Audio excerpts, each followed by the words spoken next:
Hello, and welcome back to the Iowa Provision Project. It's only been a week, and things are already looking greener and more filled out. We just started picking raspberries a few days ago from the earliest bush, and as you can see, the tart cherry tree is just another day or two from starting to get picked clean. So the season is definitely starting to ramp up around here.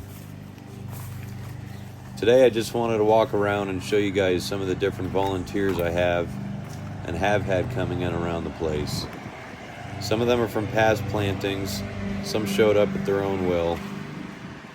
Regardless, they're here and we're going to make the most of them. So stick around and let's get started. I planted a large row of cosmos, zinnias, and bachelor buttons in the small fruit tree orchard last year. I let them stand over winter and laid them down on the open spots around the trees in the spring, and here they are. Only one bachelor button made it through though, so that probably means something.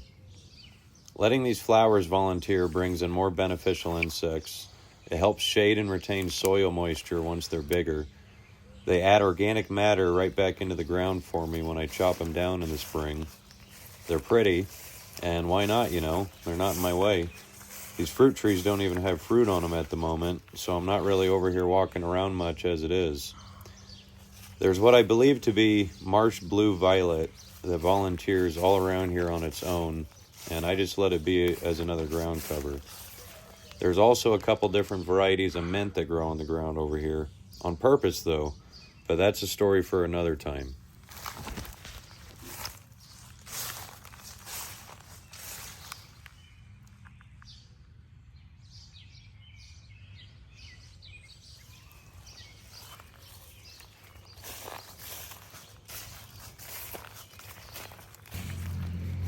This is butterfly weed and yarrow, which I hope will be future volunteers. They might as well be though. I threw these seeds down here for both of these plants 3 years ago, and they're just now showing up.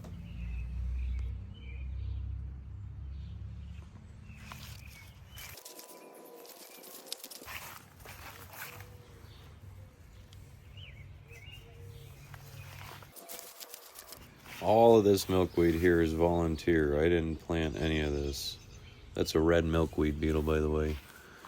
And this milkweed plant, I think it actually wraps around it either wraps around or more seeds ended up on the back side of that shed there.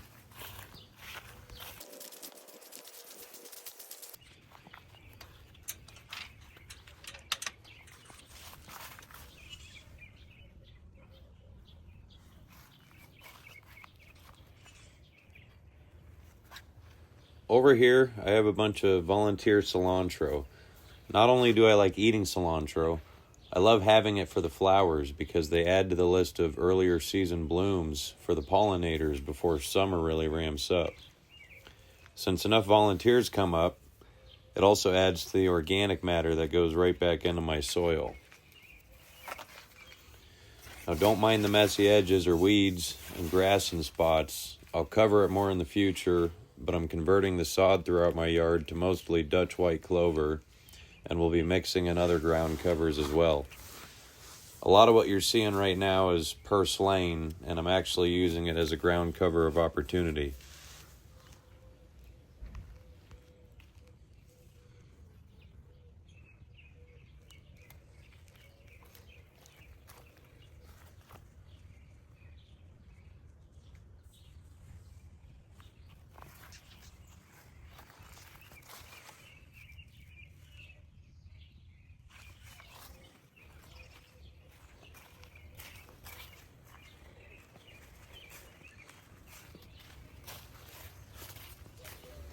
This is a catmint volunteer.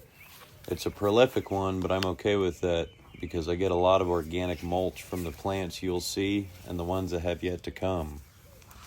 It will also bloom late into the season, which is good around here for the pollinators' sake.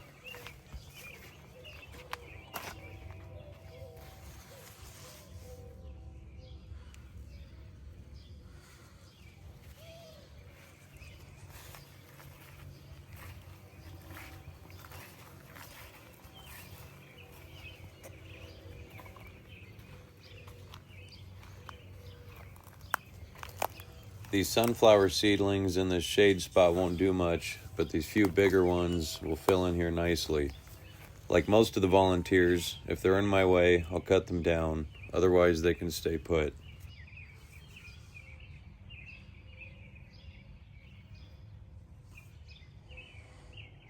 Common blue violet is what I believe these to be. They volunteer around the entire yard, where I leave them here and there, but not in mass like here, where they're being used as a ground cover, like the small tree orchard area, helping preserve the soil integrity around the apple tree, bee balm, and coneflower.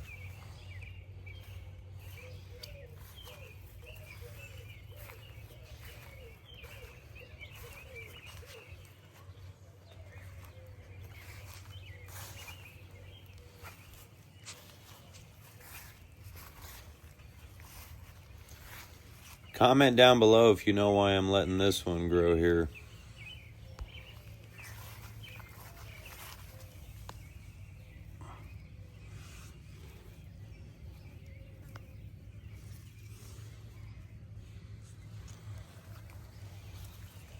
This is a volunteer speedwell that ended up here from the plant that I have on the opposite end of the property.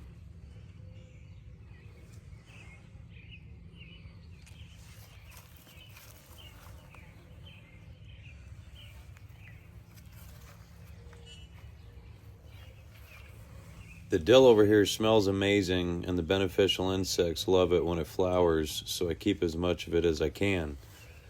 Now, don't get me wrong, I end up with a lot of dill, but I do notice it notoriously comes up in spots where I don't want it. There's some more barrage and some marigold volunteers over here. This German chamomile is the one that I really like to see, though.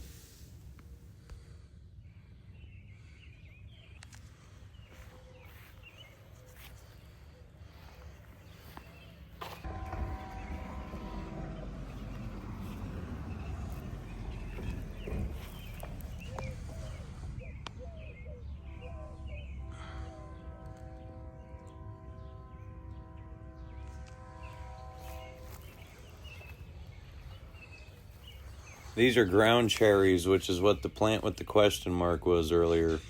I have two different varieties that volunteer here.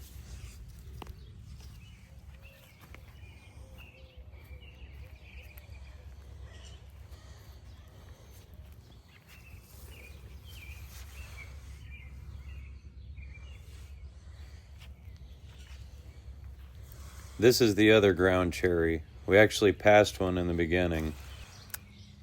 Here's another catmint plant.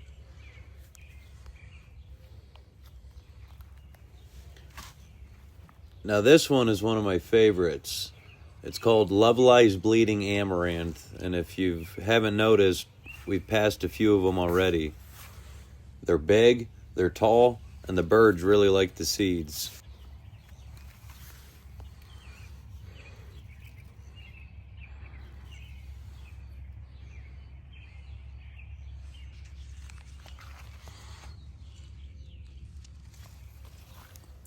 Another catmint, some cosmos, another chamomile.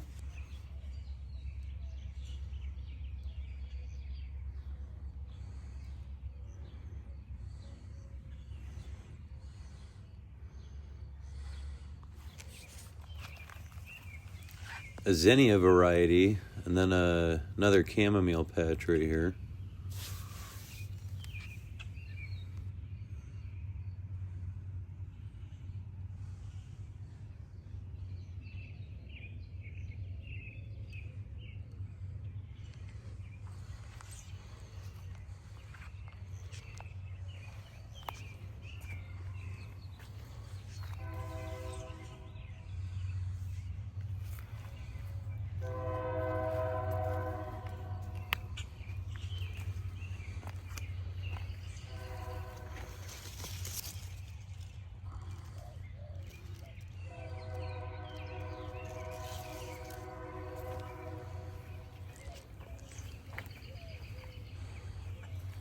Sadly, I'm going to have to move this bachelor button.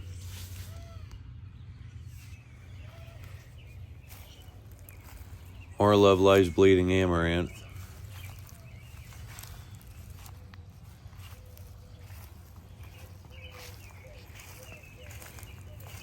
Some more catmint.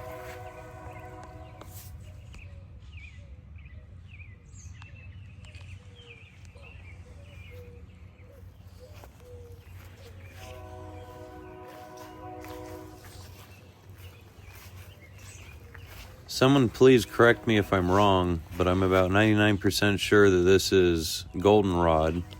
It came up as a volunteer in front of one of my raspberry bushes, and I dug it up and brought it over here. These are some, they're not Love Lies Bleeding Amaranth, they're called Dreadlocks Amaranth, and they're supposed to be a smaller version of Love Lies Bleeding Amaranth.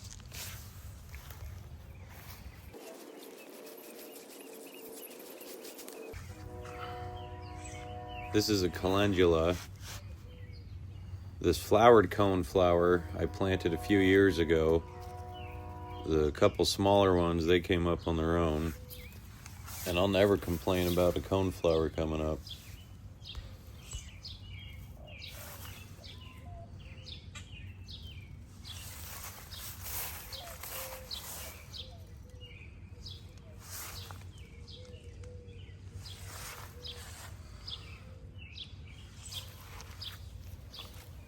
This is another calendula.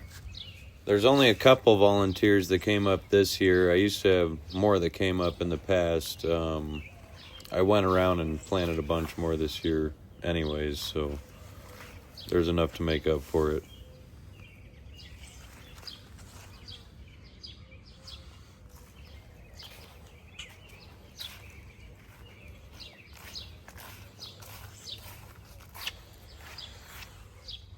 These are my black-eyed Susans that I planted, I think it was 3 years ago. But I finally got a volunteer one to come up right here beside one of my raspberry bushes, of course, so I probably need to get this moved.